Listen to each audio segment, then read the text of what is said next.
It affects many women, so we're discussing urinary incontinence. Our guest is Dr. Will Stone. He's a urogynecologist with First Health of the Carolinas. This is the First Health and Wellness podcast from First Health of the Carolinas.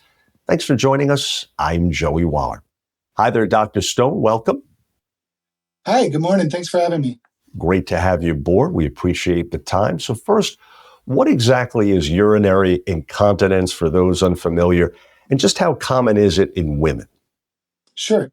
So in the most basic sense, urinary incontinence is leakage of urine, inability to control urine urgency, urine frequency, so not making it to the restroom. And how common is it? I guess it depends on who you ask. Some studies have it as high as 60% of women, 70% of women. And I think that depends very much on the frequency of leakage. And so, if you were to ask, do you ever leak? That's where you probably get 60 or 70%.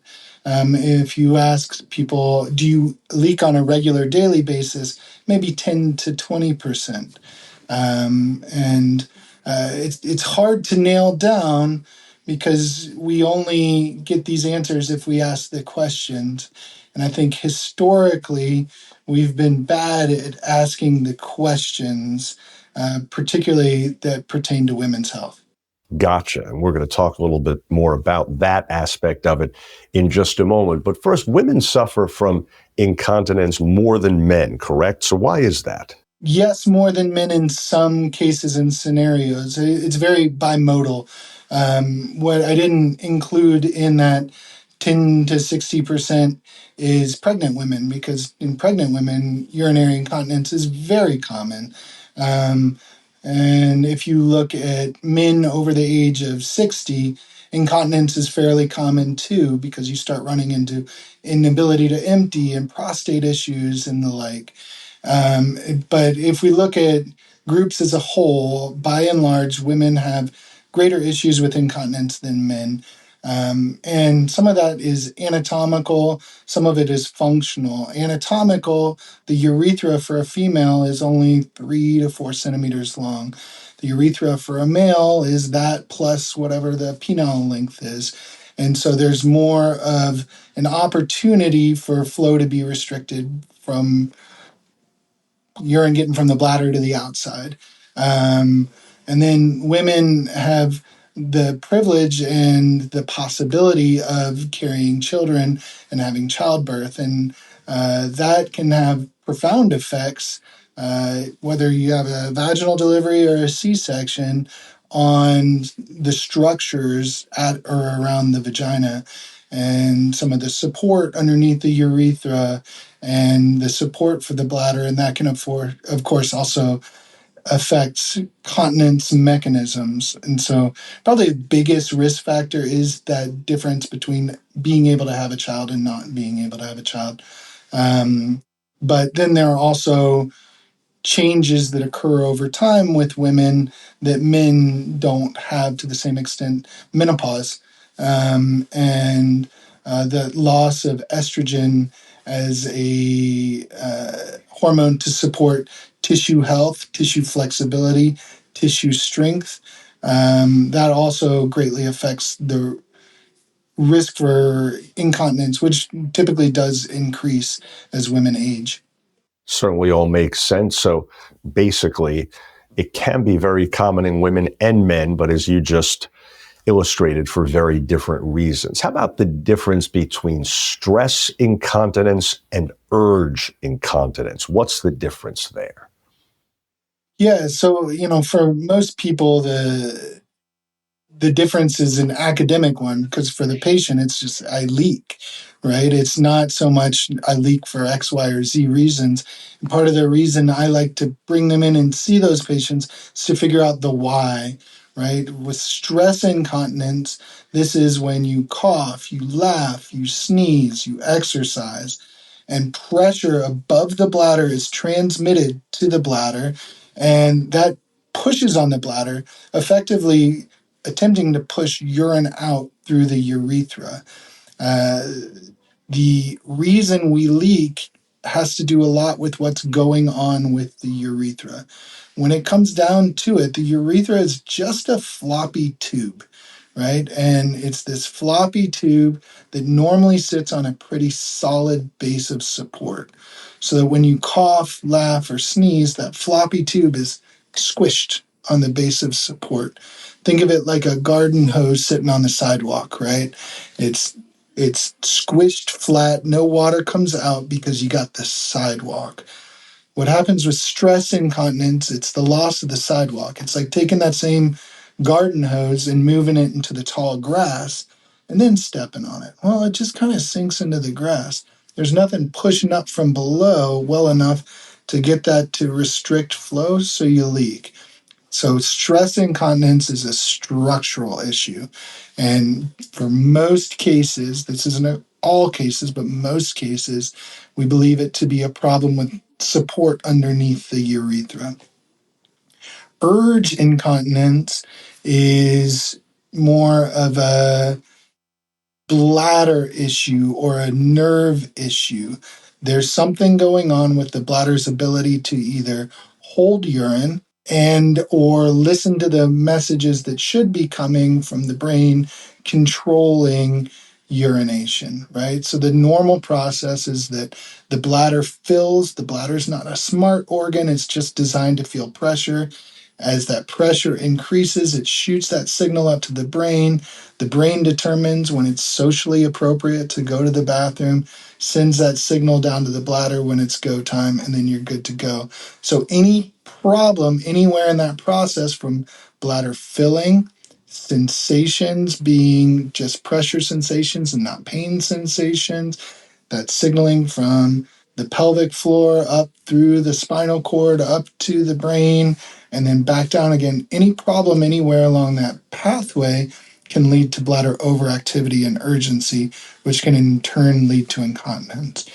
And so, yes, they are discrete categories. There is some crossover in them. Many women who present come with mixed urinary incontinence, which is a little this, a little of that. And usually in those scenarios, we try to figure out which is the prevailing type of leakage that they experience. Because as you imagine, one is more of a structural issue. The other is maybe a muscular rather, or neurologic signaling issue. The treatments do vary a bit between the two. So often we try to find the thing that bothers them the most, treat that, and see what remains afterwards. Gotcha. How about, you touched on this a bit earlier, but to expand on it, doctor, you mentioned women that are pregnant, women, or have been, women that are going through menopause, any other women that are in a risk factor scenario that makes it more likely for them to experience this? Sure. Yeah, there are a number of risk factors associated with incontinence in general. So broadly, age is viewed as a risk factor, though I'm not sure that age is probably a perfect independent risk factor. I think it's more a proxy, right? And so, what it's a proxy for, particularly with women, is menopausal status in a way. As we get closer to menopause and further into menopause, the risk for incontinence, and I know this is beyond the scope, but prolapse increase quite a bit. And it's likely due to tissue mediated changes that come from the loss of estrogen. And those become accumulated changes over time. You have estrogen receptors in the urethra, you have them in the bladder, you have them in the vagina. That's that entire kind of area and the support structures in that area. And so that certainly can drive it. Obesity is a risk factor for both stress incontinence and for urgency. Parity, and by parity I mean the number of childbirths. Certainly the mode of delivery matters as well too. If someone had cesarean sections versus vaginal deliveries, and potentially even more concerning would be like a vacuum assisted vaginal delivery or a forceps assisted vaginal delivery. That said, C-section isn't entirely protective against these risks, and women with C-section history can still get that. The family, if your family has a history of incontinence, you're much more likely to have a history of it too, which probably makes an argument for maybe connective tissue issues that we inherit, how our connective tissues work. That comes from mom and dad. And then other things like the type of stuff that you eat and you drink, what you do on the weekends. Smoking has risks, particularly for urgency. Carbonated, caffeinated, spicy foods. We have to remember that everything that goes into our body comes out in one of two ways. We're either pooping it out or we're peeing it out. And so the bladder is, again, I'm not picking on the bladder. It's not smart, and it's very picky. And it can voice its displeasure in only a couple of ways. And for many people, that manifests as urgency, frequency, needing to go to the restroom. How about stigmas surrounding this issue, urinary incontinence? Obviously, it can be embarrassing for a patient. So, how do you attack that, work around it, whatever you want to call it in this instance, and therefore empower women to take charge of their health and realize that they can confide in you? Well, I think the biggest stigma that we face is that it's normal, right? That, oh, you're a mom, leakage happens. Oh, you've had two kids. That's okay. And that, I think it undercuts and undervalues the discomfort and the suffering that people can have from it. If it happens once in a blue moon and it doesn't bother you, that's fine. But I'm not going to gaslight a patient into saying, oh, that's not important because you're a mom. I think that happens far too much, again, with women. You just got to grin and bear it. No, this is something that's very common that people don't want to talk about because it's embarrassing to talk about. And the way that we try to remove the embarrassment is one, just making it absolutely judgment free, but two, asking the questions. The most important thing is to ask the questions and to normalize, hey, are you having leakage? Are you having urinary leakage? Are you having urinary leakage with intercourse? Are you having bowel leakage? These are questions that I'd probably ask, or if I were to poll a random group of people, very few of their physicians have ever asked them those questions. Um, and maybe they don't ask them because then you have to follow it up, right? If they say yes, what are you going to do? But our goal is to ask the embarrassing questions and to then follow it up and give whatever treatments the patient chooses to pursue. Well, speaking of asking questions, you led me beautifully into my next one. Just a couple more for you here, doctor, and that is the biggest one of all, probably for those joining us. What can be done about this? What are some of the common treatment options available for women through First Health Urogynecology? Again, stress is structural. Urge is neurologic or muscular. And so the pathways diverge kind of right off the bat. There is some overlap, and the overlap are in these lifestyle behavioral changes that patients can undertake. And so keeping in mind that the bladder's picky, trying at least a period of time to avoid carbonated, caffeinated, spicy foods and seeing if that makes a difference, right? Remembering that this is all quality of life stuff. And if it greatly affects your quality of life so much to take the Mountain Dew out of your diet and it's worth it to leak to get that dew, go for it, right? Like that's patient driven. Uh, that's fine. But if they do see that it greatly affects their urgency, their frequency, well, then heck, we made a good argument for maybe reducing the intake of some of these irritant type things. The other thing that we run into often is people are drinking a ton of fluid, and there's so much mixed messaging that comes through in medicine in general nowadays, but also when you throw into like TikTok and all these other things, everybody seems to believe they need to drink a gallon of water a day. And outside of some unique circumstances, most people don't need that much. And so reducing fluid intake to a more reasonable maybe 64 ounces or so a day can have drastic improvement for both stress and urge. Pelvic floor physical therapy or doing pelvic floor muscle exercises is a huge opportunity to treat both stress and urge. So there's a ton of crossover there. The trick is finding true pelvic floor physical therapists and people that will do the hard work and the appropriate work to get the patients where they need to go. And I would say that unless you're seeing a pelvic floor physical therapist who is doing internal work for you at least occasionally, we're probably not getting the full benefit of pelvic floor physical therapy. Can't tell you the number of patients that I've seen who come in, say they failed pelvic floor PT or failed pelvic floor exercises, and I check for a Kegel and they can't find the right muscles. And so, yes, you can do this stuff on your own. There are weighted balls, there are Kegel programs you can get for your phone, any number of things, but it's hard to replace having an expert guide you. And that's where pelvic floor PT is wonderful. We have pelvic floor PT at First Health. We have wonderful pelvic floor physical therapists in our office with whom we work closely.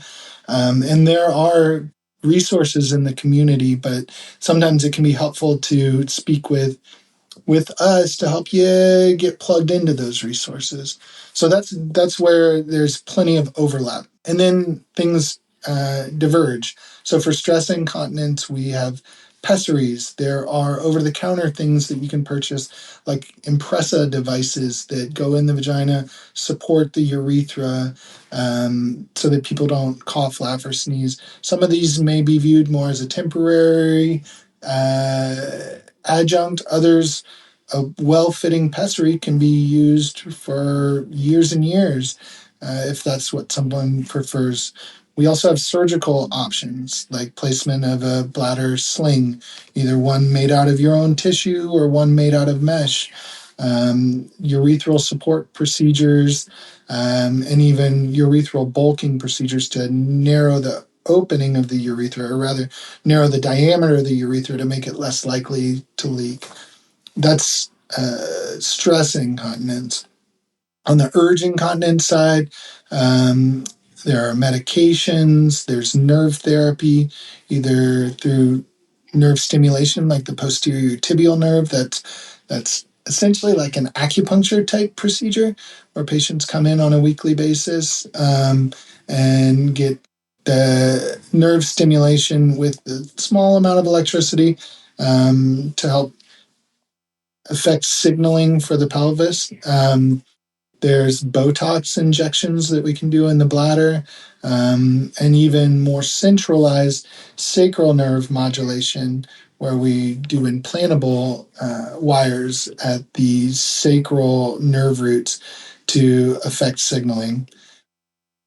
Anything that is offered anywhere else in the biggest centers in the country, we're doing here. And that last point, very important to note. Folks, we trust you're now more familiar with urinary incontinence in women. Dr. Stone, valuable information indeed. Keep up all your great work, and thanks so much again. Thanks for having me. I appreciate it. Same here. And for more information, please do visit firsthealth.org/medical-care/urogynecology. If you found this podcast helpful, please do share it on your social media. And thanks so much again for being part of the First Health and Wellness podcast from First Health of the Carolinas.